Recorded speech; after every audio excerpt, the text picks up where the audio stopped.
அன்புள்ள பெண் டிவி நேயர்களுக்கு வணக்கம். இப்பொழுது நாம் பார்க்க இருக்கும் ஒரு ஜோதிட செய்தி அஸ்தங்க தோஷம். சூரியன் மிக மிக அதிக ஒளி பொருந்திய கிரகம்.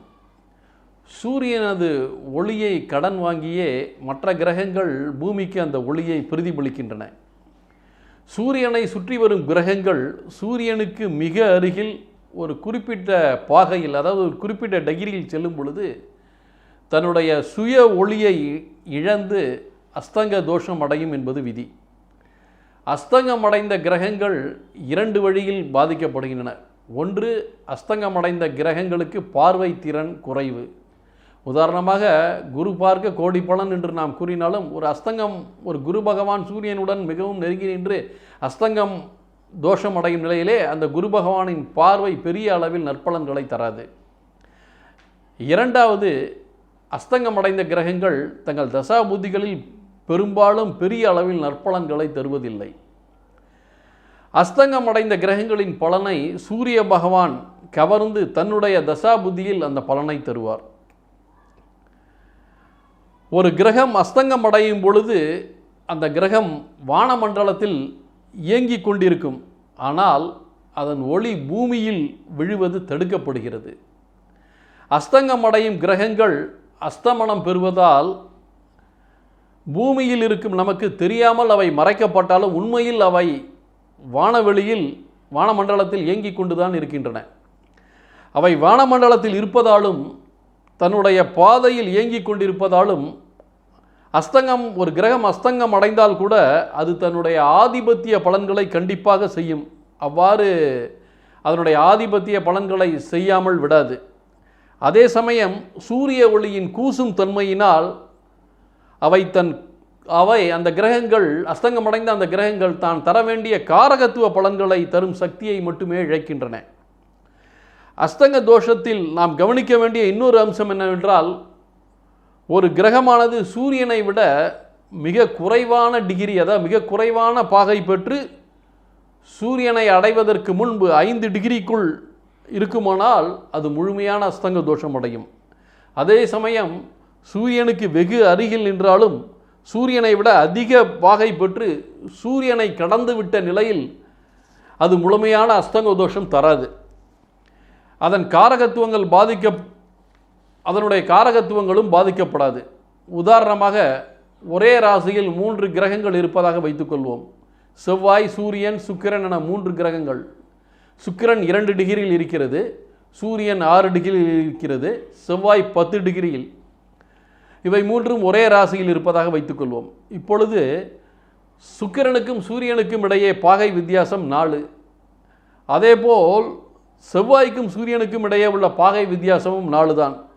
இப்பொழுது சுக்கிரனும் அஸ்தங்கம் அடைகிறது, செவ்வாயும் அஸ்தங்கம் அடைகிறது. ஆனால் சுக்கிரன் சூரியனை விட குறைவான பாகைகள் பெற்று சூரியனை நோக்கி செல்வதால் சுக்கிரன் தான் செவ்வாயை விட அதிக அஸ்தங்க தோஷம் அடையும்.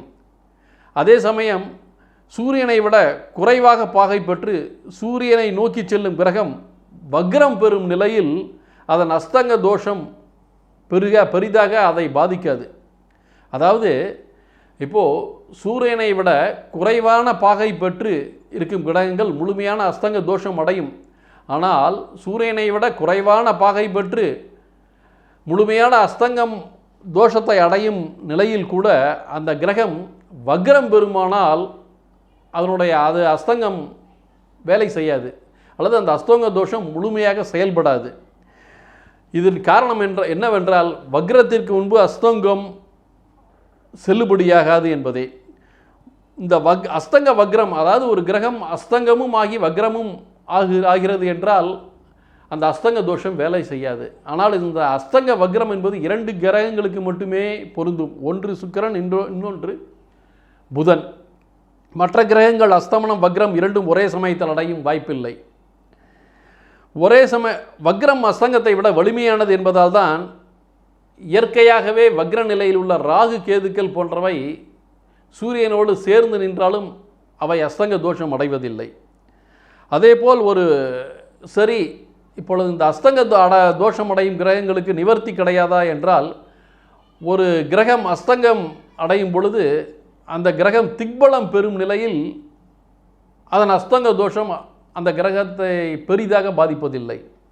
இன்னொன்று, பரிவர்த்தனை யோகம் பெறும் கிரகங்கள் அஸ்தங்க தோஷத்தினால் பெரிய அளவு பாதிக்காது, பெரிய அளவு பாதிப்பை அடையாது. அதேபோல் அஸ்தங்கம் செய்யக்கூடிய கிரகம் சூரியனாகும்.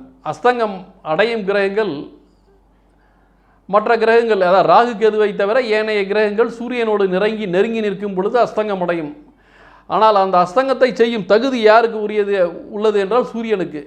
அவ்வாறு அந்த அஸ்தங்கம் செய்யும் தகுதியை உடைய சூரியனே ராகு கேதுக்களுடன் இணைந்து நிற்கும் பொழுது அது தன்னுடைய வலிமையை முழுவதுமாக இழந்துவிட்ட நிலையில் அதற்கு அருகில், வெகு அருகில் வேறு கிரகங்கள் என்றாலும் அது அஸ்தங்கம் செய்யும் தகுதியை இழந்துவிடும். உதாரணமாக, ஒரே ராசி கட்டத்தில் 3 கிரகங்கள் இருப்பதாக வைத்துக்கொள்வோம். குரு 14 டிகிரியிலும் சுக்கிரன் 17 டிகிரி, ராகு 19 டிகிரியில் இருப்பதாக வைத்துக்கொள்வோம். இப்பொழுது குரு 17 டிகிரியிலும் குரு 14 டிகிரி, சூரியன் 17 டிகிரி, ராகு 19 டிகிரியில் இருப்பதாக வைத்துக்கொள்வோம்.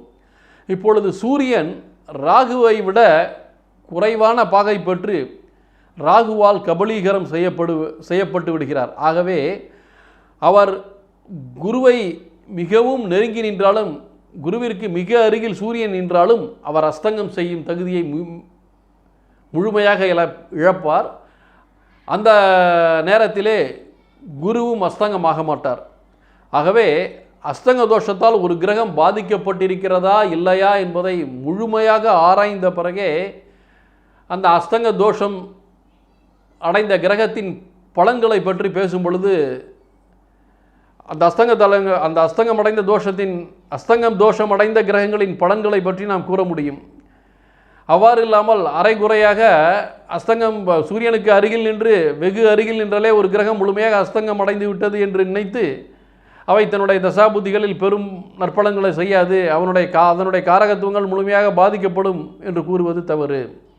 ஆகவே அஸ்தங்கம் அடைந்த கிரகங்களை அவை அஸ்தங்கம் முழுமையாக அடைந்திருக்கிறதா இல்லையா, வக்ரம் பெற்றிருக்கிறதா என்பதையெல்லாம் ஆராய்ந்த பிறகுதான் பலன் சொல்ல வேண்டும். நன்றி, வணக்கம்.